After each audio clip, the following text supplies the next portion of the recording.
Good morning. তো তোমাদের সকলকে জানাচ্ছি মাই ফ্যামিলি ব্লগে আরও একবার স্বাগত। এই যে সকাল সকাল তো পুজোতেও দেওয়া কমপ্লিট হয়ে গেছে। এই যে দেখো সকালবেলায় কিন্তু পুজো দিয়ে দিয়েছি, আর কি ভালো লাগছে না। এই দেখো তার আমাকে কালকে ভালো করে অঙ্গরাগ করে দিয়েছিলাম। তবে গণেশ ঠাকুরকে, মা লক্ষ্মীকে ভালো করে অঙ্গরাগ করে তো সিংহাসনে বসিয়ে দিয়েছি, আর এখানে গোপালকে বসিয়ে দিয়েছি। আর গোপালকে যে নতুন ড্রেসটা পরিয়েছিলাম তো সেটাই পরিয়ে দিয়েছি দেখো। আর যে আগে যে ড্রেসটা পরেছিল জন্মাষ্টমীর দিনে তো সেই ড্রেসটা ছাড়িয়ে এই ড্রেসটা পরিয়ে দিয়েছি। আর ছোটো দুটো গোপালের জন্য ড্রেস আনতে হবে, তো কারণ একটা করেই নেওয়া হয়েছিল তো আবার আনতে হবে। তবে পুজোর তো ড্রেস হবেই, তোমাদেরকে সব কিছুই দেখাবো। আর খুব ভালো লাগছে না তো, এই লাইটটা এতদিন দেওয়া ছিল না, একটু কীরকম লাগছিলো, কিন্তু লাইটটা দেওয়ার পরই খুব ভালো লাগছে। চলো পুজোতে দিয়ে দিয়েছি, এবার চলো। আর মিস্ত্রিরাও আজকে লেগেছে, আজকে মিস্ত্রি লেগেছে বাড়িতে। চলো তোমাদেরকে দেখাই কি কাজ হচ্ছে আজকে। আর ওপরে জগন্নাথ দেব, তারপরে আমাদের গুরুদেবকে রেখেছি। তো জগন্নাথ ঠাকুর আছে, আর পাশে সরস্বতী ঠাকুর আছে, এদিকে রাধাকৃষ্ণ আর মা তারা আছে। তোমাদেরকে দেখাই যে কি কাজ হচ্ছে। আর এরকমভাবে শ্যুট করা হয়নি, ভিডিও কোনো করা হয়নি। তো বনু কালকে এই দেয়ালটা ভালো করে এই যে সব এই পেন্সিল দিয়ে করেছে, তো কেমন হয়েছে অবশ্যই কিন্তু বলবে। তো নিজেদের মতো করে করেছি। এই যে খুব ভালো লাগছে এই দেয়ালটা, মানে একটা রুমে ঢুকতেই এই রকম একটা দেয়াল যদি থাকে বেশ ভালো লাগে। আর ওপরে তো ওটা করেছিলাম আমি, দেখেছো তোমরা, এটা বেশ ভালো লাগছে। এখনও মাঝে মাঝে হয়তো এইগুলোতে কালার দিতেও পারে বা নাও দিতে পারে। আর ওইদিকে দালানটা কিন্তু এখনও কমপ্লিটই হয়নি, এইদিকে কিন্তু এখনও কমপ্লিট হয়নি, হবে। রান্নাঘরটা এখন পুট্টি আছে।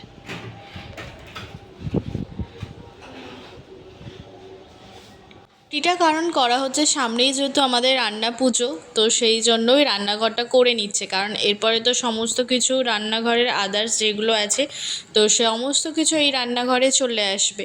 আর তারপরে ভেতরে রান্নাঘরটা এমনি ইন্ডাকশান ওভেনটা থাকবে, তো সেই জন্যই করা হচ্ছে। এই যে কাকু করছে, বাথরুমটাও করে দিচ্ছে। আর ইচ্ছা আছে রান্নাঘরে একটা কালার করব। তো তোমরাই সাজেস্ট করো তো রান্নাঘরের জন্য কোন কালারটা বেস্ট হবে। এদিকে যেহেতু বেলাও হয়ে গেছে সেই জন্য মা এদিকে রান্না বসিয়ে দিয়েছে, অলরেডি হয়ে গেছে ভোলা মাছের ঝাল। আর তার সঙ্গে আবার এদিকে হচ্ছে ওই দাদাই তো ভোলা মাছ খায় না, পাপার আর দাদাইয়ের জন্য, সেই জন্য একটু ডাঁটা আলু দিয়ে ঝিঙে দিয়ে একটু ঝোল।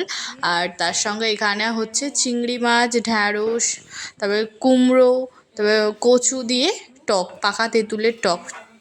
তো এই টকটা তো খুব ভালো লাগে এই সময়টা। আর চলো, আর কি দারুণ লাগছে দেখো, এখান থেকে রান্নাঘরটা অপূর্ব সুন্দর লাগছে। তো এই সবে তো 1 কোট করে দেওয়া হয়েছে, এখনও আরও 1 কোট করে দেওয়া হবে, বুঝতেই পারছো। তো ফাইনাল তোমাদেরকে একেবারে রান্নাঘরটা খুব সুন্দর করে সাজিয়ে নেবো যখন, বা আস্তে আস্তে যখন সাজাবো তখনই তোমাদের সঙ্গে শেয়ার করব। এখন এই যে একটু বাইরে আসলাম, এই যে তোমাদেরকে দেখিয়ে দিলাম এখানটাও হচ্ছে পট্টি। আর এই 1 কোট করে দেওয়া হয়েছে, কালকে হয়তো 2 কোট করে দেওয়া হবে। আর কি ভালো আজকে রোদ্দুরটা উঠেছে। তো গাছে বাইরে তো আর সেরকমভাবে আগেকার মতো আর জল দিই না, কারণ এখন যা বর্ষাকাল, তো এই রোদ উঠছে আবার কিছুক্ষণ পর বৃষ্টি পড়ছে, সেই জন্য আর জল দিতেই লাগে না। আর এই যে বাইরের ল্যাম্পটা তোমাদেরকে আগের দিনও দেখিয়েছিলাম, আজকেও দেখালাম। তো এটার জন্য একটু দালানটার লাইট কম পড়ছে, কিন্তু এমনিতে ঠিকঠাক। আর এখানে টুকটুক আমাদের বসে আছে। আর চল, ওর খাওয়া হয়ে গেছে সেজন্য বসে আছে ও। একটু দেখিয়ে দিই তোমাদেরকে মুখটা, এই দেখো কি ভালো লাগছে ওকে। এই কদিন যে আকাশটা দারুণ লাগছে, পুরো মনেই হচ্ছে শরৎকাল তো এসেই গেল। দেখো কি দারুণ ওয়েদারটা। চলো তোমরা তাহলে পুরো ব্লগটা দেখো, আশা করছি খুব ভালো। এখানে দেখো টুকটুকিরা কি সুন্দর করে সিঁড়িটা বেয়ে আসছে। তো ওদেরকে সিঁড়িতে নিয়ে গেছিলাম একটু, তখন ওদেরকে ভাবলাম একটু ভিডিওটা তোমাদের সঙ্গে শেয়ার করি। আর কি দারুণ ওদেরকে এখন দেখতে হয়ে গেছে। তো আর একটু স্লো মোশন করেই তোমাদেরকে একটু দেখিয়ে দিচ্ছি ওদেরকে। আর কি ভালো ওরা কথাও বোঝে।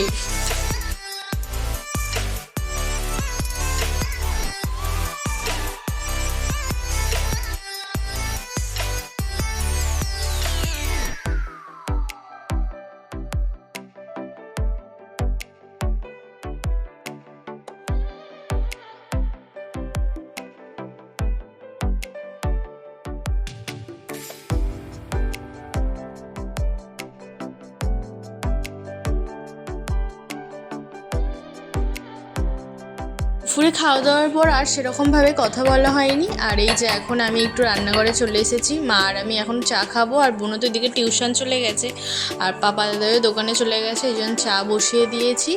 আর চলো, চায়ের সঙ্গে আবার কী আছে বলো তো, মুড়ি। তো মুড়ি তো খুব ভালো লাগে এই সময়টাতে বিকালবেলার টাইমে, সেজন্য একটু চানাচুর মুড়ি, ঝুড়ি ভাজা, দিদাদের আম তেল আর পেঁয়াজ, আর তার সঙ্গে এখানে নিয়ে নিয়েছি বেকারি বিস্কুট, আর তার সঙ্গে আবার আছে খাড়ি। তো এই তিনটে উপকরণ দিয়ে যে চাটা তো জাস্ট জমেই যাবে।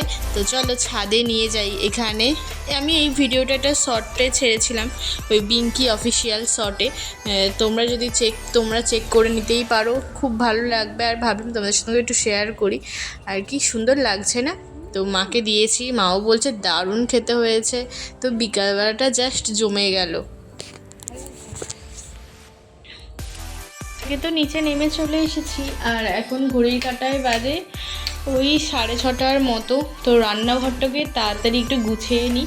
তো তোমাদের সঙ্গে একটা রেসিপি শেয়ার করো। ভাবলাম যে এইরকমভাবে তো রান্নাঘরটাকে সাজিয়ে দেখাতে পারবো না তোমাদের সামনে। তো তাড়াতাড়ি করে ঝটপট আগে রান্নাঘরটা ক্লিন করে নিই, তারপরেই তোমাদের সঙ্গে আসছি কথা বলতে। আগে থেকেই একটু শুকনো লঙ্কাকে ভালো করে জল দিয়ে ভিজিয়ে রেখেছি। এই যে দেখো, এর ভেতর থেকে আমি সমস্ত কিন্তু এটা বের করে নিয়েছি, এটা আর ঝাল লাগবে না, এটা পুরো ফ্রেশ। আজকে আমি তোমাদের সঙ্গে একটা দারুণ রেসিপি শেয়ার করব। তো সেটা হচ্ছে বেবিকর্ন বানাবো, ক্রিস্পি বেবিকর্ন। তো সেই জন্য লাগছে এখানে বেবিকর্ন। তো এটা আমি যে কোনো মার্কেট থেকে কিনে নিয়েছি, বাজার থেকেই কিনেছি অবভিয়াসলি। তো তোমরাও যে কোনো গ্রসারি অ্যাপ থেকে কিনে নিতে পারো বেবিকর্ন বলে। তো নিয়েছি, আর এখানে নিয়েছি আদা রসুন বাটা, আর তার সঙ্গে ওই যে শুকনো লঙ্কাটা ছিল ওটাই একটু ভালো করে বেটে নিয়েছি। আর এদিকে লাগছে ক্যাপসিকাম, গ্রিন ক্যাপসিকাম, আর তার সঙ্গে আমি নিয়েছি একটু পেঁয়াজ। তো নিয়েছি। চলো, এইগুলোই লাগছে উপকরণ। কী কী উপকরণ লাগছে তোমাদেরকে বলে দিই। এই যে একটু নিয়েছি হচ্ছে কর্নফ্লাওয়ার, তো এটা লাগবেই। আর একটুখানি একটার মতো ওই কাঁচা লঙ্কা একটু কুচিয়ে নিয়েছি, ব্যাস। এই উপকরণগুলো দিয়ে আমি ভালো করে বানানোর আগে প্রথমে এই বেবিকর্নগুলোকে কেটে নিতে হবে। তো আমি যেরকমভাবে কাটছি তোমরা সেরকমও কাটতে পারো, বা নিজেদের পছন্দ মতো সাইজ অনুযায়ী কেটে নিতে পারো। আমি আগে ফার্স্টেরটা লম্বা করে একটু কেটে নিচ্ছি। তো তারপরে একটু আর একটা যেটা নিয়েছি সেটা একটু আড়ে আড়ে করে কেটে নিচ্ছি। ঠিক আছে, চলো এইরকমভাবে আমি প্রত্যেকটা বেবিকর্ন কেটে নেবো।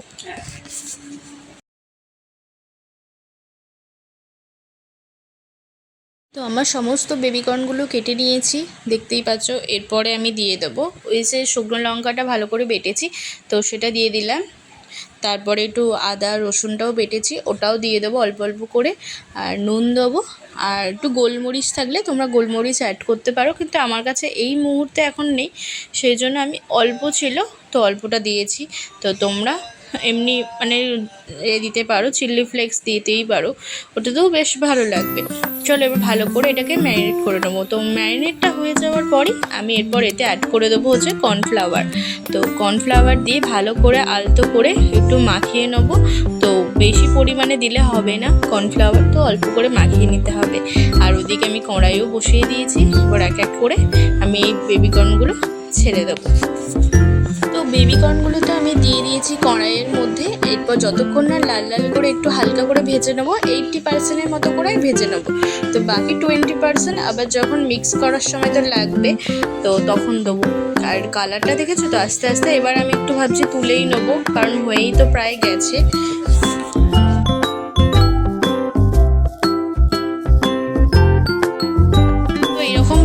বাকি যে বেবিকর্নগুলো আছে তো সেইগুলো আমি ভেজে নেব। তো ভেজে নিই, তারপরে আবার আসছি তোমাদের সঙ্গে কথা বলতে।